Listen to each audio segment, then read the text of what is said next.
लक्ष्मी जी की अंगूठी। एक निर्धन व्यक्ति था। वह नित्य भगवान विष्णु और लक्ष्मी की पूजा करता। एक बार दीपावली के दिन भगवती लक्ष्मी की श्रद्धा भक्ति से पूजा अर्चना की। कहते हैं उसकी आराधना से लक्ष्मी प्रसन्न हुई। वह उसके सामने प्रकट हुई और उसे एक अंगूठी भेंट देकर अदृश्य हो गई। अंगूठी सामान्य नहीं थी। उसे पहनकर जैसे ही अगले दिन उसने धन पाने की कामना की, उसके सामने धन का ढेर लग गया। वह खुशी के मारे झूम उठा। इसी बीच उसे भूख लगी तो मन में अच्छे पकवान खाने की इच्छा हुई। कुछ ही पल में उसके सामने पकवान आ गए।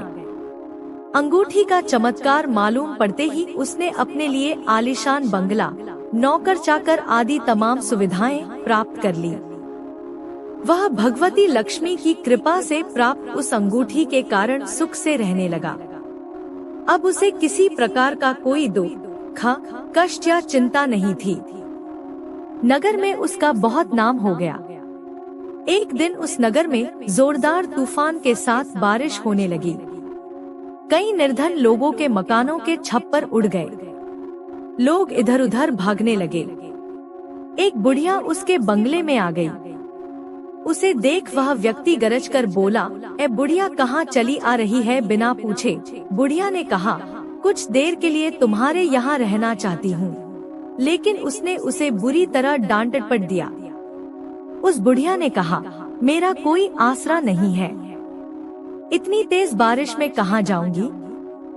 थोड़ी देर की ही तो बात है। लेकिन उसकी किसी भी बात का असर उस व्यक्ति पर नहीं पड़ा। जैसे ही सेवकों ने उसे द्वार से बाहर किया, वैसे ही जोरदार बिजली कौंधी। देखते ही देखते उस व्यक्ति का मकान जलकर खाक हो गया। उसके हाथों की अंगूठी भी गायब हो गई। सारा वैभव पल भर में राख के ढेर में बदल गया। उसने आँख खोलकर जब देखा तो सामने लक्ष्मी जी थी, जो बुढ़िया कुछ देर पहले उसके सामने दीनहीन होकर गिड़गिड़ा रही थी, वहीं अब लक्ष्मी जी के रूप में उसके सामने मंद मंद मुस्कुरा रही थी। वह समझ गया उसने बुढ़िया को नहीं, साक्षात लक्ष्मी जी को घर से निकाल दिया था। वह भगवती के चरणों में गिर पड़ा। देवी बोली, तुम इस योग्य नहीं हो। जहाँ निर्धनों का सम्मान नहीं होता, मैं वहाँ निवास नहीं कर सकती। यह कहकर लक्ष्मी जी उसकी आंखों से ओझल हो गई। माँ वैष्णो देवी। आपने जम्मू की वैष्णो माता का नाम अवश्य सुना होगा। आज हम आपको इन्हीं की कहानी सुना रहे हैं, जो बरसों से जम्मू कश्मीर में सुनी व सुनाई जाती है। कटरा के करीब हंसाली ग्राम में माता के परम भक्त श्रीधर रहते थे। उनके यहाँ कोई संतान न थी। वे इस कारण बहुत दुखी रहते थे। एक दिन उन्होंने नवरात्रि पूजन के लिए कुंवारी कन्याओं को बुलवाया। माँ वैष्णो कन्या वेश में उन्हीं के बीच आ बैठी।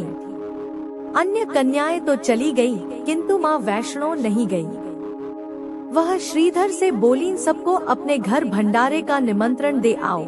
श्रीधर ने उस दिव्य कन्या की बात मान ली और आसपास के गांवों में भंडारे का संदेश पहुंचा दिया।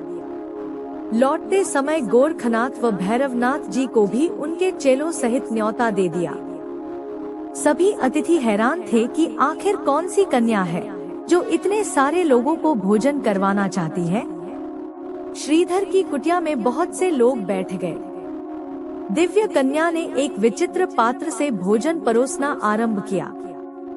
जब कन्या भैरवनाथ के पास पहुंची तो वह बोले, मुझे तो मांस व मदिरा चाहिए। ब्राह्मण के भंडारे में यह सब नहीं मिलता, कन्या ने दृढ़ स्वर में उत्तर दिया।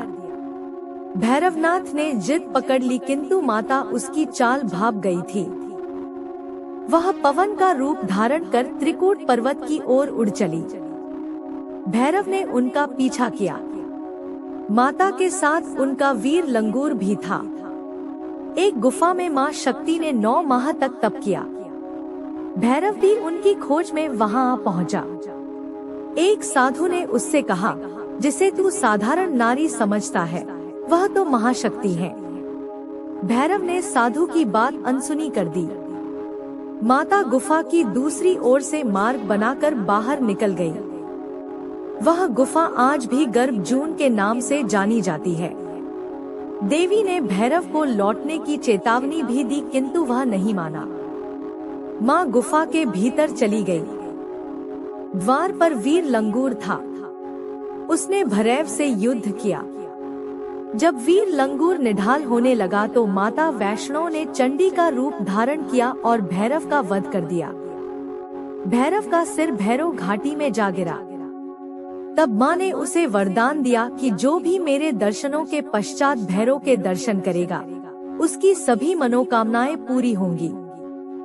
आज भी प्रतिवर्ष लाखों श्रद्धालु माता वैष्णो के दर्शन करने आते हैं। गुफा में माता पिंडी रूप में विराजमान है।